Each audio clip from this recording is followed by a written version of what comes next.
My name is Julie Newsom. I'm the president and founder of CIVCOM. We're doing a series of videos right now to try and communicate to current military families how they can start preparing in order to avoid the pit of chaos that comes at the end of their military service. It's very hard to find a job when you get into the civilian world, and preparation matters. So I want to thank Wells Fargo and Don Gall, our guest here, who is a veteran, a 30-year veteran. And the goal here is to help get information to military families now that helps them get ready for their transition. So Don, why don't you go ahead and introduce yourself to the group?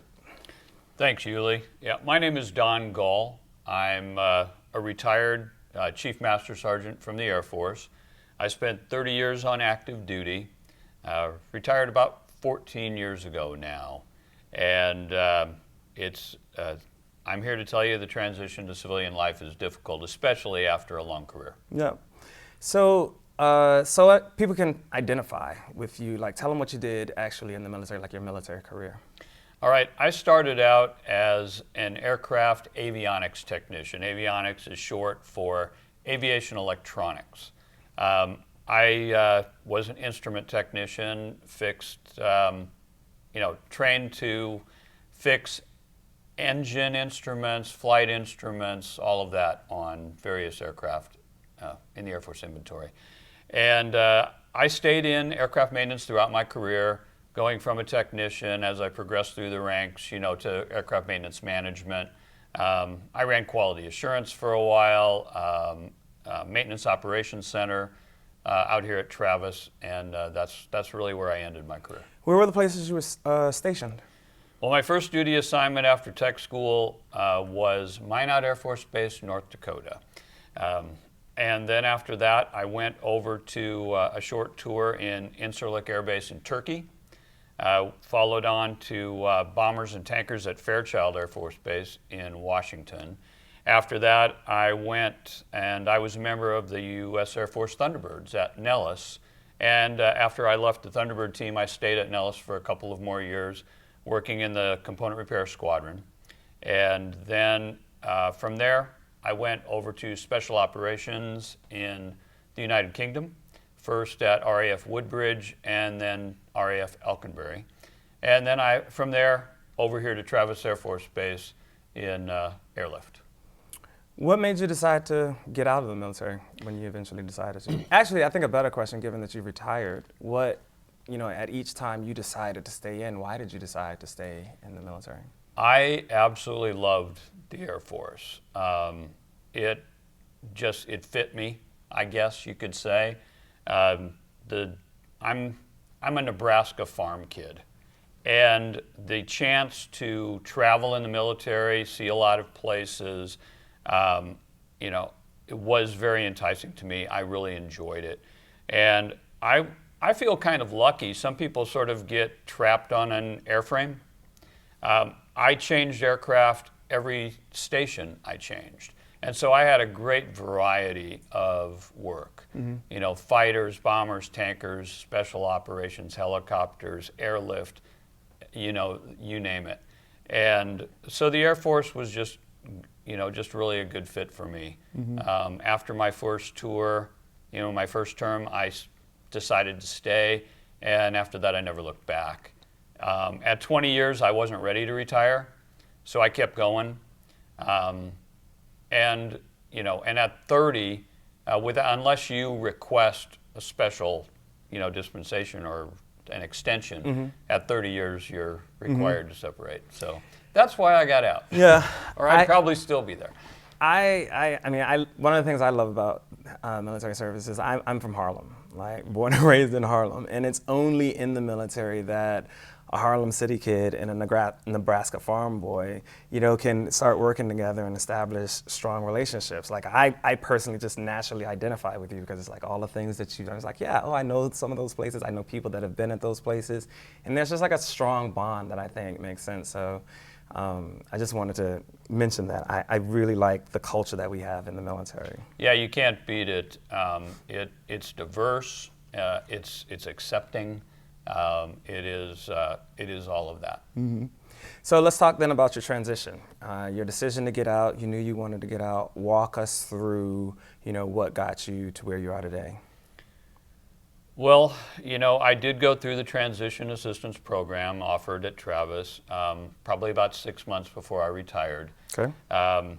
And as I was telling you earlier, they don't tell you prepare now. And so for myself, I really felt that I had completed my bachelor's degree while I was active duty. And I felt that having that in conjunction with all of the leadership and management experience that I had gained over 30 years career, that I would be a commodity. I really felt that way. And I thought, okay, my terminal leave starts like 3 months before I actually, retire. And that would be plenty of time. And that's what I did. When I left active duty and went on terminal leave, I started my job search. And every day after day, I would sit there, I would research jobs, I would apply for jobs. I must have applied literally for hundreds of jobs. If you got an answer back on one of 20, that's probably not an exaggerated, rate. And I did get some interviews, but after I retired, I still didn't have a job, and I, doubled my efforts. I did eventually, I took a temporary position in, of all places, the travel department voucher area at Travis. And so I'm sitting there after a 30-year Air Force career, just QAing travel vouchers, and I know, and I'm working with civilian ladies and stuff that had been there for a while, and airmen and young NCOs, and they were glad to have me, but they said, Chief, what are you doing here? I said, guys got to work. And I did that for about 3 months. By the end of that, I did have a full-time job with the local county where I lived. It's Solano County, California. And I worked there for I had a total of 10 years. First just in accounting, which is where I got my first job. And then I worked and then audit, which again was something I found to be, kind of fit me. And I enjoyed that. I'm still auditing today now with Wells Fargo, though, for the last 3.5 years.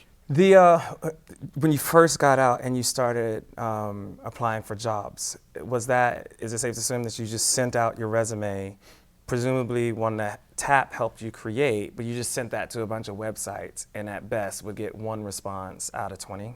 That's pretty much true, yes. Yeah, I still didn't know the value of networking and knowing people. Developing your network ahead of time would have been, a really great help. Knowing what type of job you want to look for, start reaching out to people and making contacts. Talk to people and see who they know. That's how it works out here. And in the military, you don't have to worry about that. That's right. You have a job. That's right. They're going to move you from station to station. I was at Travis for a number of years before I retired. I had at least 4 or 5 different jobs during that time within the same maintenance complex. And that's, so jobs are there and you're moved. You don't have to go looking for them. In the civilian world, you have to look for them. You have to fight for them. You're just a number in many cases.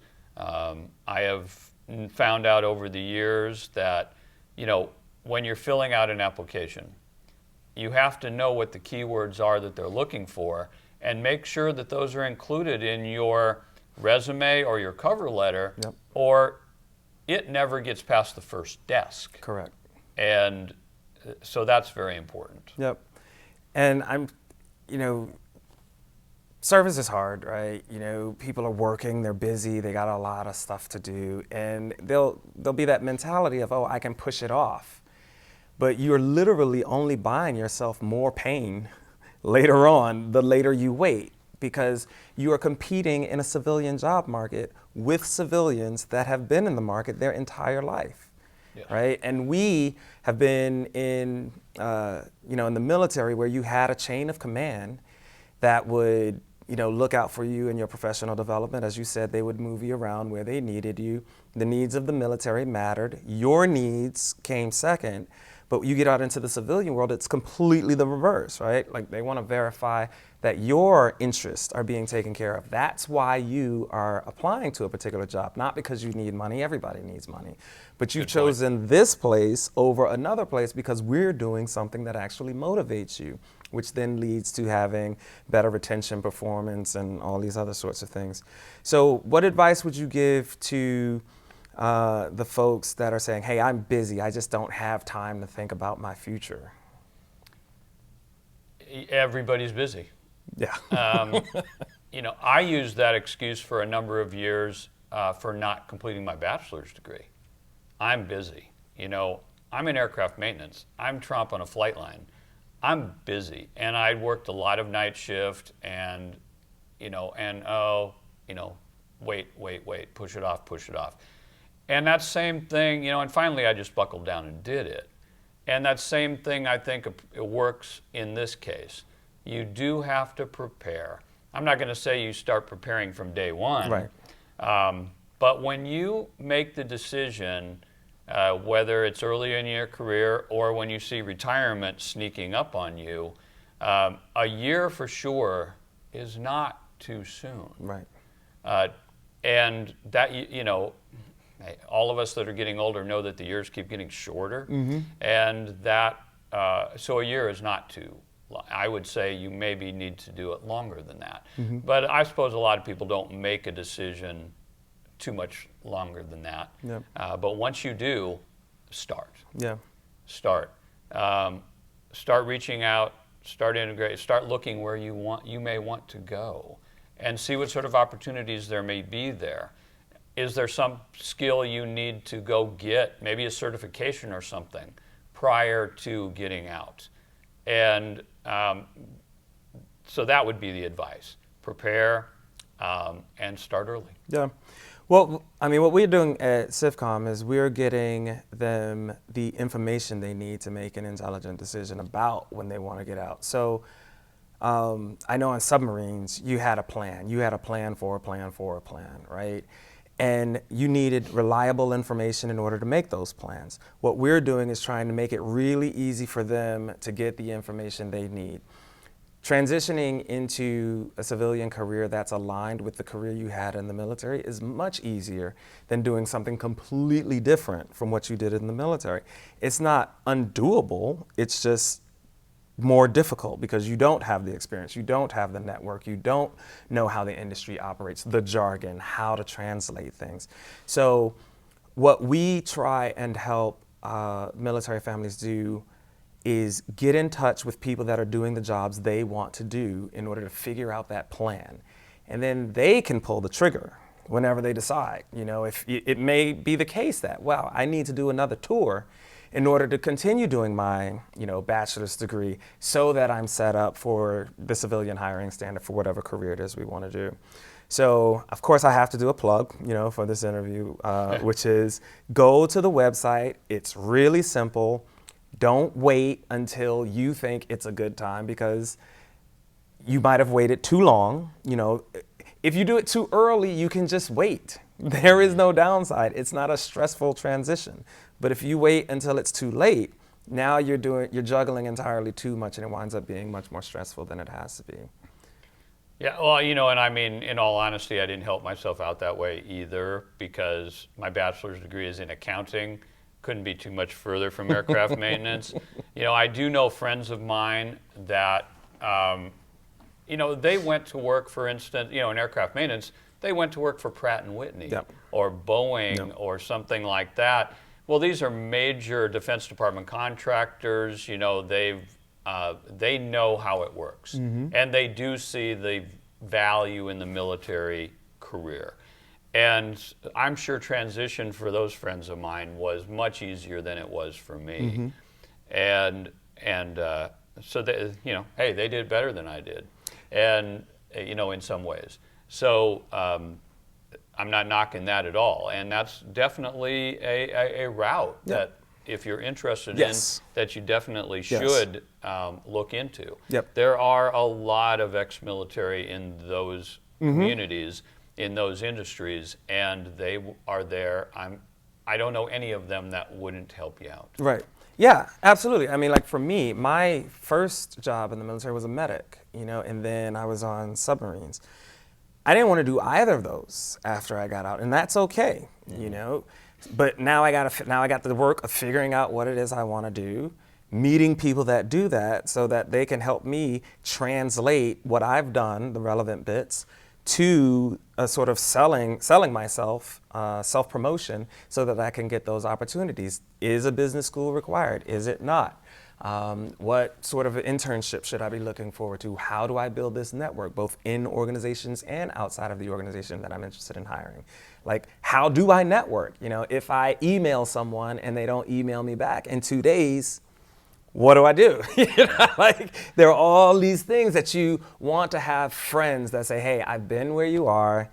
This is how you go about doing it. If you're doing a job interview and it's in the East Coast, take a tie. If you're doing it on the West Coast and it's not in banking, don't, right? But those are things you don't want to have to sit searching online for hours trying to figure out, because you're just eating into your time. So that's, again, you know, where we try and make it simple and easy for them. But you know, at the end of the day, that preparation has to be done by them. And instead of thinking of, you know, getting a civilian job like just getting another duty station, I encourage folks to think of it as a board. You know, we would have these promotion boards and qualification boards and things like that. And award boards. Exactly. And you had to go in there and prove that you were the best. You know, that's exactly what you're having to do when you're coming out of the military and trying to get a job with civilians. So I would like to ask you, because I just actually had a debate with someone about this, getting a college degree. The CivCom stance is that you're going to get a college degree if you come out. Given the trends, the rapid movement of the job market, the data is clear. It winds up giving you more options. I encourage folks to get a college degree and insist that when they come through CivCom, they do it. Now, we'll help you get a job on the side and make sure you get the right major and make sure that you know, are getting the appropriate guidance you need in order to get that degree. But, you know, feel free. I say that not to, you know, drive you any sort of way. Everyone that knows me knows that I encourage people to get a degree because it changed my life. But if you wanted to add something to that, either to support it or take away from it and offer a different perspective, you know, I'll give you a chance to do that as well. No, you know, I'm a big fan. You can ask my sons, and they will tell you that they were brainwashed from the time they came, you know, they could enter kindergarten. Yep. No, you go elementary school, middle school, high school, college. There wasn't a choice, and they'll tell you that we didn't even really feel like we had a choice. Right. And see, growing up the way I did, I mean, my dad had an 8th grade education. If you got high school, you're fine. Right. Go work. Right. And so I wasn't fed the value of the education young. And going into the military, you know, was just another option for me. The best option, it turned out. However, I have changed, and I see the value of education. I encourage everyone to get a bachelor's degree. In the current job market, that is the standard now. Yes. It obviously differentiates you from those that don't, but it is the standard. Now, a master's degree helps. You know, I went and got my MBA. You know, after I left the Air Force, I did it, you know, with the GI Bill, and you have to continue to advance. You know, that's one of the things that, you know, I tell everybody is one of the things is continue to learn. Every day, continue to learn. One of the reasons I'm out here is to continue to learn, keep my mind active, to challenge myself mentally. And so continuing to learn is part of that. I completed a certification in March again. So, you know, you never stop learning. Good for you. Last question for me, why audit? Why audit? I like sticking my nose in other people's business. I don't know. It challenges me, and I think the biggest part is the learning part. When I came to Wells Fargo, the guy that hired me, he says, he felt the way I talked and everything, he could put me in front of a panel, of business partners right then and there, and I'd be fine. But I didn't know anything about banking. I mean, zero, But so now, every day I'm learning. And with every audit, I have to, as I tell everybody that works for me, I said, you're going into business partners that have been, and you're going to be talking to people that have been doing this for 20, 30 years. They know it. You get to become an expert in 2 weeks. And then, and then take a look at what they do and make a reasonable judgment on what they do and how they could improve their operations, or at least better control them. So I love that about audit. It is something new. Every time I pick up a new assignment, it is always something new. And I get to meet a lot of great people all across the country with Wells Fargo, and it's very challenging, it's very rewarding. The people really respect you. They are concerned about your career and your advancement. They want to make sure that they are helping you succeed.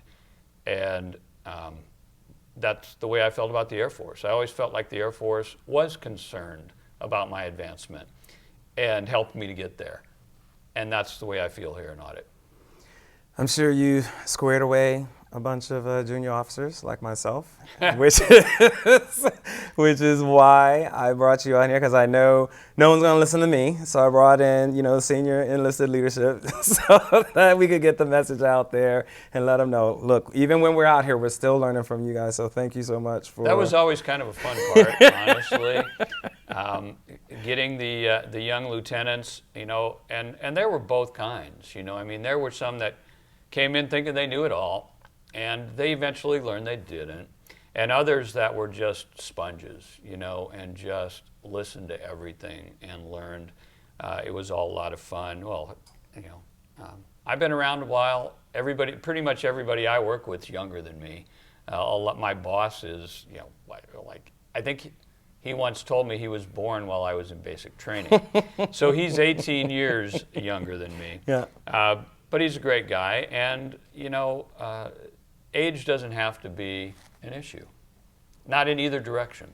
And I don't let it be, and it's not to them. I'm absolutely with you on that. I mean, around Silicon Valley here, there is that issue where a lot of people, the age winds up becoming a problem, and I think that's just nonsense. The right answer should be the issue, and if the young person has the right issue, we follow the young person. If the seasoned person has the right answer, you follow the seasoned person, because we're trying to generate value. There's a goal. Exactly. And getting to that goal has nothing to do with age. It has to do with the right answer. And getting to the right answer faster than our competition. Because we're not out here just doing things for good. There are people that are on our heels or ahead of us, and we're trying to catch them. So what we want is have the right team with the right answer. The demographic makeup of it is irrelevant to most people. Correct. All right. Don, thank you very, very much. I really appreciate this. Thank you, Yuli. It's a pleasure.